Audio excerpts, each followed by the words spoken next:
Hey, what's up? It's Stephen A. Williams, president and founder of the creditrepairshop.com. I want to talk about some debt that's being released into the market and something that is very unique about this group of credit card debt, which is not something that I'm used to seeing when it comes to credit card debt. I've seen it with payday loans, but it's a little bit different with this portfolio that's for sale.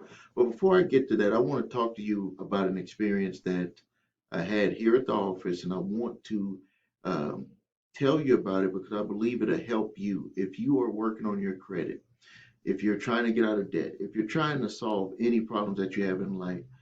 You have to be willing to go through a level of frustration. The individual was frustrated because they just didn't feel that things were working as fast as possible. And I told them, I said, things are different for everybody, and there's no rhyme or reason behind it. I've seen where individuals, where they had the same type of information on their credit reports that are negative, and it came off of one person's report and didn't come off with another person's report, and we sent the same information out for that individual. Uh, we do not have control of what happens once it makes it into the offices of the three main credit reporting agencies, or LexisNexis, or Sage Stream, any of those, none of the bureaus. They have their own processes. They're supposed to follow the rules, they're supposed to follow the laws, but we know that laws and rules are made to be broken. And you can't walk up in there and say, did you follow this process? They know that people will get frustrated and most people will just quit. I'm just telling you straight out. And I told this individual, I said that you want things, stuff like this happens to people because the frustration, you're going to end up quitting. And when you quit, you don't quit on me. You quit on yourself. And I asked him straight out, man to man. I said, have you had anything that you got frustrated on about in the past, and then it ended up working its way out? And he said, yes. And I'm not going to reveal what it was, but it was way worse than credit. It has to do with taking your freedom away with this individual. So I'm not going to mention any names. But I said, did that get worked out? And he said, yes, it got worked. Were you frustrated during the process? Yes. Do you understand that you were not in control of certain parts of that process, that you had to let it work its way through the system? He said, yes. And I said, how did you feel like once it was done? You could have quit. You could have done something that would have had you in there longer. And he said, you're right. And he said that other people that had been put in there didn't actually do nothing, but they got so frustrated while they were in there, and they ended up doing things that made them have to stay in there. And I said that that's because they quit on themselves. See, you don't quit on me. You don't quit on someone else who's doing something for you. You quit on yourself. And frustration is what is put inside of us to give us an easy way to quit, to get out, to not want to follow through. Because I tell people, I cannot tell you how long it's going to take for your specific situation to be resolved. But I can tell you that we're going to work damn hard to get it done. I'm going to tell you that we're going to keep pushing the processes through. We're going to do everything on our side that should be done. And then at some point, and I know this from the experience that I have with doing my own credit, I know this with the experience of doing thousands of other people's credit, is that at some point things get resolved. The longer someone allows us to just keep working, working, working, it's like pounding a nail. You will not pound a nail in on the first hit. You do it over and over and over, and all of a sudden it just goes down, down, down, and down. But some people just don't have it in them. They get frustrated and they just want to quit. Thankfully, this gentleman, uh, uh, and I didn't talk him out of it. I let him reason. I expressed my opinion, and then he came to his own reasoning. Because if you talk someone into doing something, you didn't help them. What you want is you want that person to get in their own mind that this is going to be a process, and I'm going to have to maintain myself through this process. As long as they are doing the work, I must maintain myself during the process, because when it's done and over with, you will not remember that time, the distance that it took to get that done. Think of anything that you've done in the past that you thought you couldn't do.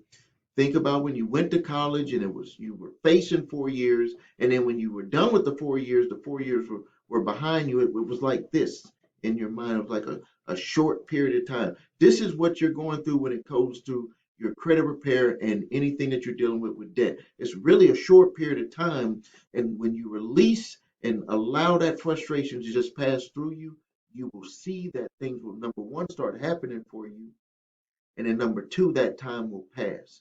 Now, let's get into it here. What's so unique about this portfolio that has came in is that it's credit card debt, but it is within the statute of limitations for almost every state except for the 3 year statute of limitations. So it's $2.4 million credit card debt. Charge off date is 2017.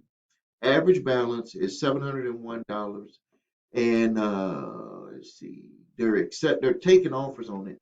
These here are sold for a lot more because in most states, it's not past the legal statute of limitations for this. So this is going to be one of those where if they take someone to court, that it's going to be a fight, and you have to make them prove uh, that this, not that the debt is not yours, prove every aspect that they have a legal right to collect the debt. Just because they buy it does not necessarily mean they have a legal right to collect the debt. I just finished working on a summons for someone. I want to share some information with you. This is very important because these are uh, different things that I'm starting to see from doing so many of these summons responses. On this particular summons, that they are asking, and now this is like a trick question. It's a trick question. I'm going to talk about this more in another video, but I want to read this one specific one here. They have here for request for genuineness of documents. Genuineness, this is how they said it, of documents. And it says here, number one, please admit or deny the genuineness of attached documents transferring ownership of the account to Velocity LLC. They are giving this individual with this person is very lucky that they came to me. They're giving this individual a way out because, and they asked some more on here, but I'll talk about them in another video. The genuineness of the documents that they provided on the debt that they purchased, no, I'm not going to admit to that your documents that you produced are genuine for me to have to pay a debt to you when you purchased that debt from an original creditor who charged it off and got the complete write-off and sold it to you for pennies on the dollar. So they're actually giving this individual a way out. And when I wrote the response to this, I told them that this, number one, he does not admit to it, and that we want them to prove every aspect. But number one is that these documents do not support a transfer, in his eyes, of any alleged debt that they've purchased from an original creditor. And they had 123. They had a request for production of documents. And so what they're trying to do is they're trying to fool the individual who is the defendant that their documents are enough proof to establish that you have to pay this debt. If it was not needed, they would not put it here. And I've done plenty of. I'm not going to say this state just in case a person's listening, but well, I can't say the state. In state of Louisiana, I've done plenty of responses here in the state of Louisiana, and this is the first one that has had that they've taken these steps. And now the reason why they're taking these steps is because even if they buy a debt, you still have a right to have them produce all the documents to prove that you have to pay the debt. It's not just about saying that this debt is not mine. If you think you're going to walk in there and you're going to say this debt is not mine, you will come out of there with a judgment against you. You have to make them prove every aspect of the debt. Now, I'm not going to go in. You can look at my other videos about how to respond to a court summons. But there is plenty of things that you can poke holes in to at least have an opportunity to win. At least have an opportunity to win. So now let's go with step one. For you that are new to here on the YouTube channel, make sure you go ahead and like this video here also. Now let's go through it step by step. These debt collectors, they buy this debt. Next thing they're going to do, they're going to send you a demand letter. They actually put in this court summons that they did send a demand letter, and they put a copy of the demand letter because they want to prove to the court that they tried to reach out to this individual with a demand letter. That is also required by law when you're trying to collect on a debt. You have to send that initial demand letter because it gives the individual the opportunity to say that, to dispute it, period. To just say, this is not mine, you got the wrong person, or to just flat out dispute it. Now, what I tell people to do, if you know that this debt was yours from a previous lender, what you need to do is you need to first check statute of limitations. You can go to my website, thecreditrepairshop.com, go to the bottom, click on my blog, search statute of limitations. It's different for every state. Some states are 3 years, some states, and the highest state is 15 years. So hopefully you're not in that state. If the debt is past the legal statute of limitations to collect, you only have to do one thing, and I give you that letter for free.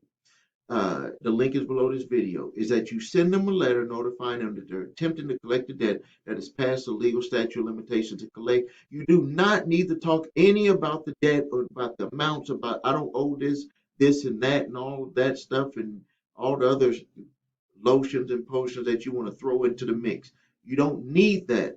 You just need to use the letter that I'm giving you and send it to them. And 9 times out of 10, unless they're like a rogue collection agency, they're going to send you a letter back saying, we're sorry, and pretend like they didn't know. They might try to sell that debt to another unsuspecting debt collection company. You need to keep that letter in a safe place so you can use that letter against to notify the new debt collector that tries to come after you and potentially sue the other debt collector for $1,000 or more for selling that debt to the new debt collector. Now, if it's not past legal statute of limitations to collect, I give you another letter. It's called a cease and desist collection activities letter, which makes them want to make sure that they even have enough information at the early stages to even try to keep coming after you for that debt. This letter will stop, I would say, about 80% of the debt collectors because it has questions in there that if they do not believe that they reach that standard, they're going to stop coming after you for that debt. But let's say that you got one of these that say, hey, we're going to go after it because they're going to get frustrated. They're going to quit. We're going to put pressure on it. We do this all day. They got to go work. They got to take care of the kids. They got to shop, sleep, do all the stuff they want to do, have fun. We do this for a business, so we're going to be pounding on them for 40 hours a week. So now, they're going to try to get you frustrated, try to come after you.